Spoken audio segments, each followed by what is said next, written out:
జగన్మోహన్ రెడ్డి గారు బెంగళూరు నుంచి వచ్చినప్పుడల్లా ఒక వింత కొత్త వాదనల్ని తెర మీదకి తెచ్చి వెళ్తూ ఉంటాడు. ఆ ముందు వారమో వచ్చాడు, నేను ఈ రాష్ట్రానికి అద్భుతమైనటువంటి అభివృద్ధి చేశాను, వ్యవస్థల్ని బలోపేతం చేశాను, నన్ను సన్మానించాల్సింది పోయి విమర్శిస్తున్నారని చెప్పాడు. నిన్నటికి నిన్న ఆయన సెల్ఫ్ సర్టిఫికేట్ ఇచ్చుకున్నాడు.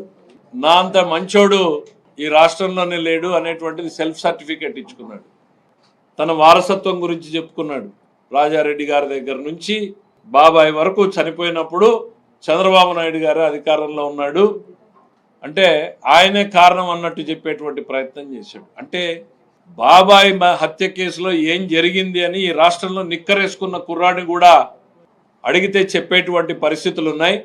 అట్లాంటి వాటిల్లో కూడా మీరు అసత్యాల్ని చెప్పేటువంటి ప్రయత్నం చేయడం అనేటువంటిది జీర్ణించుకోలేకపోతున్నారు. ఒక రెండు ముక్కలు. రాష్ట్ర రాజకీయాల్లో ఫ్యాక్షనిజం మొదలైంది వైఎస్ కుటుంబంతో. రాజకీయాలు నేరమయమైంది వైఎస్ కుటుంబంతో మొదలయ్యాయి. అంతకుముందు రాయలసీమలో ఫ్యాక్షనిజం ఉంది, ఎప్పుడో టైమ్ ఇమ్మెమోరియల్ చరిత్ర కాలం నుంచి కూడా ఫ్యాక్షనిజం ఉంది. అది కుటుంబాల మధ్యనో వర్గాల మధ్యనో ఆధిపత్య పోరుగానో రకరకాల చారిత్రాత్మక కారణాలతో ఫ్యాక్షనిజం ఉంది.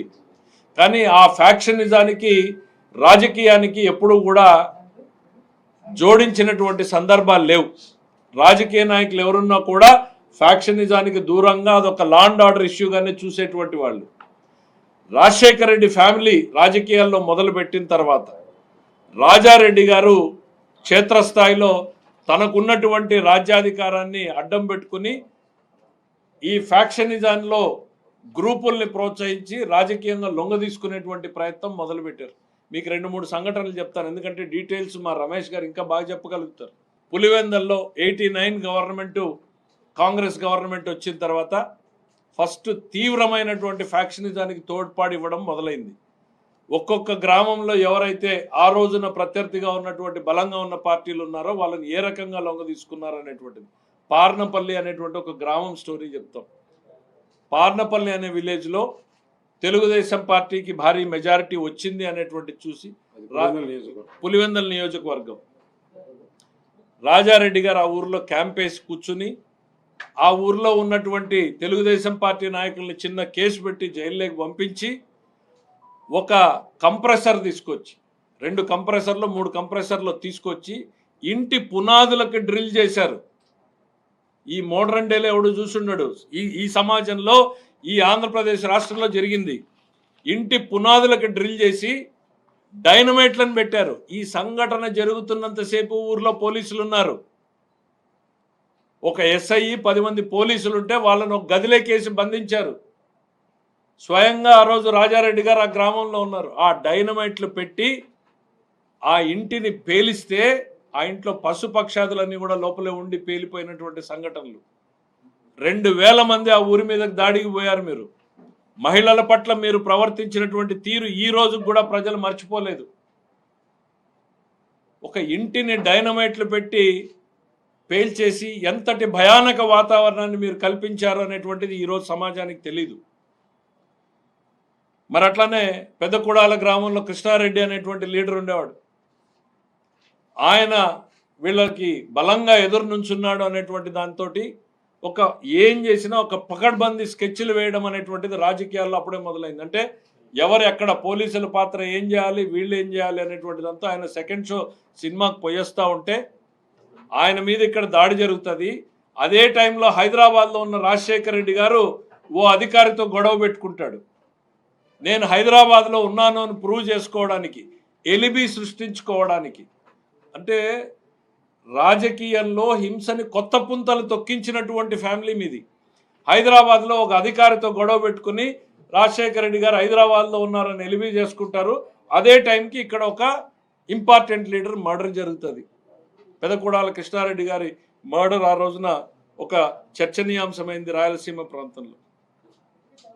మళ్ళీ పాపాయపల్లి రఘురామరెడ్డి అని ఉండేవాడు, సింగిల్ విండో ప్రెసిడెంట్, ఎట్లా చేశారు అనేటువంటిది కూడా చర్చ. ఇది ఒక లింగాల మండలంలో 3 టాప్ లీడర్స్ని ఎట్లా సరెండర్ చేసుకున్నారు మీరు అనేటువంటిది. ఇట్లా చెప్పుకుంటూ పోతే 10ల సంఖ్యలో ఈరోజు వాళ్ళ సంఘటనలు ఉన్నాయి. జగన్మోహన్ రెడ్డి గారు వచ్చి మాది స్వాతంత్ర సమరయోధులు అనే కుటుంబం అని చెప్పినా చెప్తాడేమో రేపు పొద్దున తరానికి. కాబట్టి వాస్తవాల్ని ప్రజల ముందు పెట్టాల్సినటువంటి అవసరం ఉంది అని తెలుగుదేశం పార్టీ గుర్తించింది. పులివెందల సంఘటనలు, పులివెందల ఘటనలన్నింటి మీద కూడా ఒక పుస్తకాన్ని వెలువర్చాలనేటువంటి ఆలోచన తెలుగుదేశం పార్టీ చేస్తూ ఉంది. రాజశేఖర రెడ్డి ముందు రాజకీయాలు ఎట్లా ఉన్నాయి, వైఎస్ కుటుంబం ముందు, తర్వాత నేరమయం ఎట్లా అయినాయి అనేటువంటి దాన్ని, రాజకీయాల్ని నేరమయం చేసిందే మీరు. ఆ వృత్తి వదులుచుకోవడానికి 30 సంవత్సరాలు ఈ రాష్ట్రానికి పట్టింది.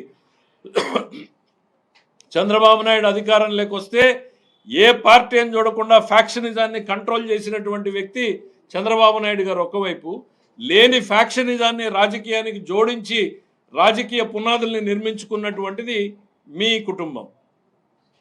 సో ఈ చరిత్ర మొత్తం తెలుసుకోవాల్సినటువంటి పరిస్థితి ఉంది. అట్లాంటి మీరు మీకు సెల్ఫ్ సర్టిఫికేట్ ఇచ్చుకుంటున్నారు. నా అంత మంచోడు రాష్ట్రంలో లేరు, నా అంత అమాయకుడు లేడు. మీరు విక్టిమ్ కాదు, మీరు మీరు మీరు బాధితుడు కాదు, మీరు ముద్దాయిలు, మీరు నిందితులు. ఈ ప్రజాస్వామ్యంలో మీరు ముద్దాయిలు, నిందితులు, నేరమయ రాజకీయాలకు పునాదులు వేసినటువంటి వ్యక్తులు. మీ నైజం నేరం, మీ రాజకీయం నేరమయం. అది రాజారెడ్డి గారితో ఆగిపోలేదు, మీ దగ్గర కూడా కొనసాగుతూనే ఉంది. రప్పా రప్పా నరుకుతామంటే వాడిని పిలిచి ఫోటో తీసుకుంటారు. వేట కొడవలతో మేకని బలించి వేడి రక్తంతో రక్తాభిషేకం చేసుకుంటే వాటిని ప్రోత్సహిస్తారు. కారు కింద నిమ్మకాయలాగా తల కార్యకర్తల్ని నలుగుతూ ఉంటే నిర్లక్ష్యంగా చూస్తూ ముందుకెళ్ళిపోగలిగినటువంటి నైజం మీది. అధికారమే పరమావధి, తనామనా లేదు, తల్లి చెల్లి లేదు. సొంత పార్టీ కార్యకర్త కారు కింద నలిగిపోయినా పట్టించుకునేటువంటి పరిస్థితి లేదు. అది ఇంకా చెప్తూ పోతే డాక్టర్ సుధాకర్ నుంచి సుబ్రహ్మణ్యం వరకు, బాబాయ్ హత్య వరకు.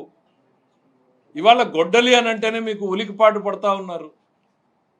గుండెపోటుకి గొడ్డలిపోటుగా ఈ రాష్ట్రం అర్థం చేసుకోవడానికి ఓ 24 గంటలు పట్టింది. గొడ్డలిపోటును కూడా గుండెపోటుగా చూపించగలరు. ఈరోజు ఇన్ని అకృత్యాలు చేసిన మీరు మేము అమాయకులు అని చెప్పుకోగలరు. మీరు నిజాల్ని ప్రజల ముందుకు చెప్పాల్సినటువంటి బాధ్యత ఉంది. అందుకనే చెప్తున్నాం, గొడ్డలి పార్టీ సమాజానికి హానికరం. గొడ్డలి పార్టీ నెవర్ అగైన్ అని నేను అసెంబ్లీలో చెప్పాను. నేను మొదటి బడ్జెట్లో చెప్పాను గొడ్డలి పార్టీ సమాజానికి హానికరం అని. మొన్న రెండో బడ్జెట్లో చెప్పాను గొడ్డలి పార్టీ నెవర్ అగైన్ అని.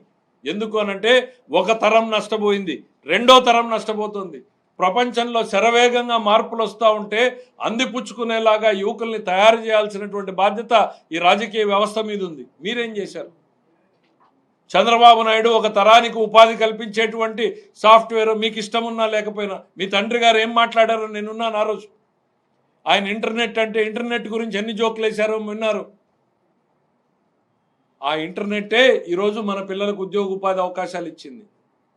ఈరోజు మీకు ఏ రాజకీయంలో మీరు బెంగళూరు నుంచి వస్తే ఈ చంద్రబాబు నాయుడు గారు తపనబడి ఇన్ని లక్షల ఉద్యోగాల కల్పనకి దాదాపు 800 కంపెనీలు ఇవాళ గ్రౌండ్ చేయబోతున్నాం. వివిధ దశల్లో ఉన్నాయి. నువ్వేం చేసావు? గొడ్డలి పెట్టేసావు పరిశ్రమ రంగం మీద. ఉన్న పరిశ్రమల్ని తరిమేసావు. పోలవరం డయాఫ్రమ్ వాళ్ళు పోయేలాగా గొడ్డలి పెట్టేశావు. ఎన్నికల వ్యవస్థ మీద గొడ్డలు పెట్టేశావు. ప్రతి వ్యవస్థ మీద గొడ్డలి పెట్టేశావు. లా అండ్ ఆర్డర్ని పనిచేయకుండా గొడ్డలి పెట్టేశావు. అలాంటి గొడ్డలి గురించి మాట్లాడుతూ ఉంటే మీరు ఖచ్చితంగా ముమ్మాటికి గొడ్డలి పార్టీనే. ఈ రాష్ట్రంలో ప్రతి కుటుంబం కూడా దీన్ని గుర్తుపెట్టుకోవాల్సినటువంటి పరిస్థితులు ఉన్నాయి. 5 ఏళ్ల క్రితం మనం ఎంత భయానకమైనటువంటి వాతావరణం ఈ రాష్ట్రంలో ఉంది. ఈరోజు నేరుగా ప్రభుత్వాన్ని కూడా ప్రశ్నించే స్థాయిలో ప్రజలు ఉన్నారు. That is the democracy we are living in today. మీరు భయం అచ్చెన్న గారు అరెస్టు దగ్గర నుంచి చంద్రబాబు నాయుడు గారు అరెస్టు వరకు జరిగినటువంటి సంఘటనలు ఒక్కసారి చూస్తే, శుక్రవారం వచ్చిందంటే ఏ నాయకుడు అరెస్టు, శుక్రవారం వచ్చిందంటే ఏ పొక్లైన్లు ఏ ఇంటి మీద పడి ఎవడి ఇంటిని కూలుస్తారో తెలీదు.